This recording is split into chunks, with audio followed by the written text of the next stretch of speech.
are watching Kashif Times.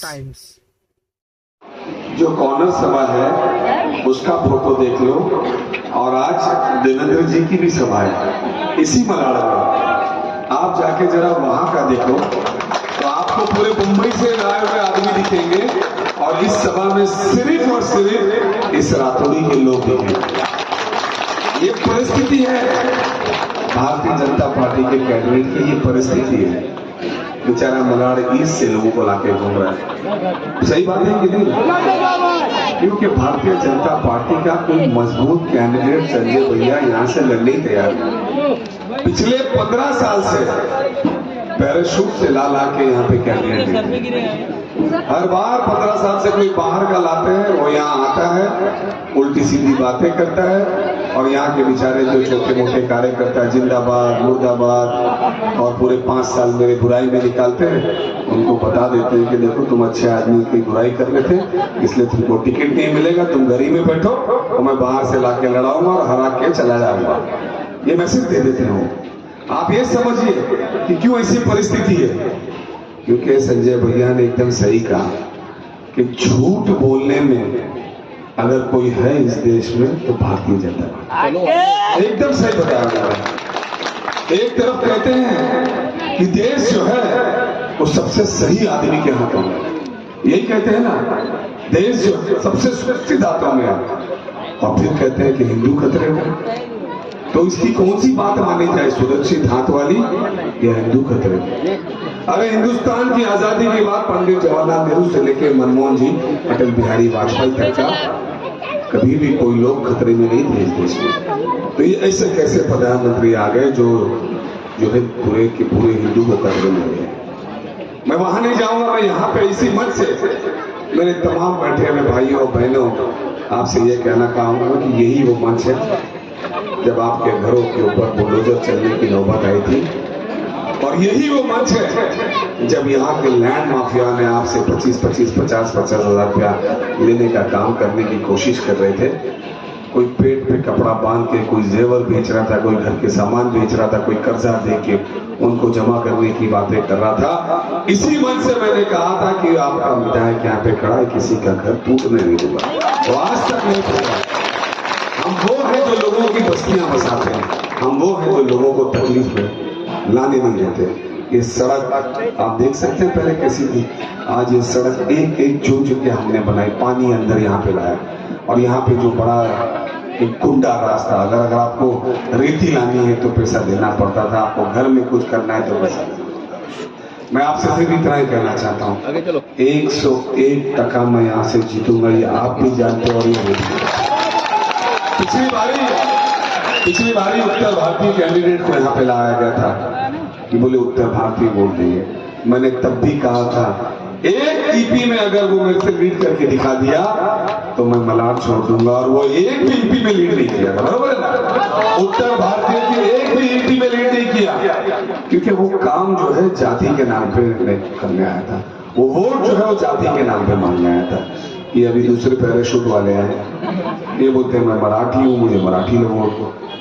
मैं कहता हूं मैं इंसान हूं, मुझे इंसान लोग वोट दो।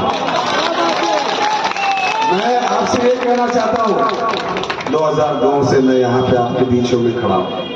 कॉर्पोरेटर के 10 साल निकाले, विधायक के 15 साल निकाले, आपके आशीर्वाद से मैं मंत्री बना। एक आदमी इस मलाड़ का बता दे कि कोविड काल के अंदर उसको बेड की जरूरत पड़ी थी और उसको बेड नहीं मिला। एक आदमी पूरे इस मलाड़ के अंदर बता दे उसको रेमडेसिविर की जरूरत पड़ी, उसको रेमडेसिविर नहीं मिला। एक आदमी ये बता दे कि वो कोविड के समय वो भूखा मरा। एक आदमी ये बता दे कि उसको गांव जाना था, गांव जाने की टिकट नहीं मिली। और टिकट तो छोड़ो, संजय भैया पालक मंत्री था, 1.5 लाख लोग इस मुंबई शहर में मजदूर रहते हैं, दोनों टाइम हमारी सरकार ने खाना देने का काम किया। एक आदमी इस मुंबई शहर में भूख से नहीं रहा, एक आदमी। और जब हमने यहाँ से ट्रेनें भर भर के भेजी तो आधा पैसा भी दिया मुझे। और यहाँ पे अजून है माझ्याकडे पण घड़ी है, अजून 3 मिनट है, 3 मिनट है मेरे पास भी घड़ी है, सबसे अच्छी वाली घड़ी है।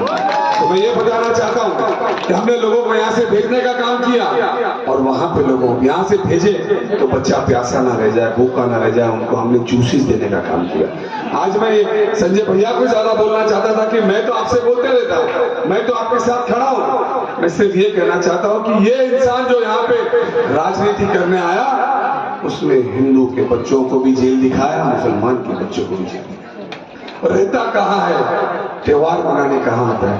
आज 2500 साल से सारे त्योहार इस मलाड़ के अंदर एक दूसरे के साथ कंधे से कंधा मिलकर मनाए, चाहे अम्बेडकर जयंती हो, चाहे गणपति बप्पा का त्योहार हो, चाहे ईद मिलादुन्नबी हो, चाहे भाई गुरु की रैली हो, हर त्योहार हमने एक दूसरे के साथ मिलाया। और इन्होंने है इस तरीके से आके यहाँ पे नफरत फैलाने का काम किया। आप लोगों को मैं सिर्फ इतना कहना चाहूंगा, क्योंकि ये चुनाव तो मैं लड़ ही नहीं रहा हूँ, ये चुनाव तो जनता लड़ रही है। मैं तो जब जहां जाता हूँ, एक कॉर्नर मीटिंग का, इससे पहले मैं वल्ली जाके आया, वहां भी कॉर्नर मीटिंग थी, करीबन 2 से 2,500 लोग थे। और आज यहाँ भी देख लीजिए कॉर्नर मीटिंग थी। वीरेंद्र चौधरी हमारा नगर सेवक बोले भैया हमारे एरिया में ले लो। मेरा रातोड़ी के ऊपर मुझे उतना ही भरोसा है जितना भरोसा मेरी जिंदगी के ऊपर है। ये लोग कभी भूल नहीं सकते कि जब भी बुलडोजर आया, पुलिस आया, दादागिरी आई, तो ये उनका भाई उनके साथ खड़ा रहा। मैं महिलाओं से ये सिर्फ कहना चाहता हूँ कि महिलाएं ये समझ ले, ये 1500 रुपया जो था ये अपना जो है वो चीज छुपाने का था। इस महाराष्ट्र के अंदर 2 साल के अंदर 60,000 से ज्यादा महिलाएं गायब हैं। 60,000 से उनका किडनैप हो गया, उनका मर्डर हो गया, उनका क्या हो गया ये किसी को नहीं पता।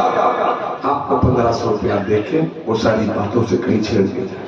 ये परिस्थिति है। जिस घर में किसी का बच्ची चली जाती है, मां चली जाती है, तो लोग परेशान होते हैं।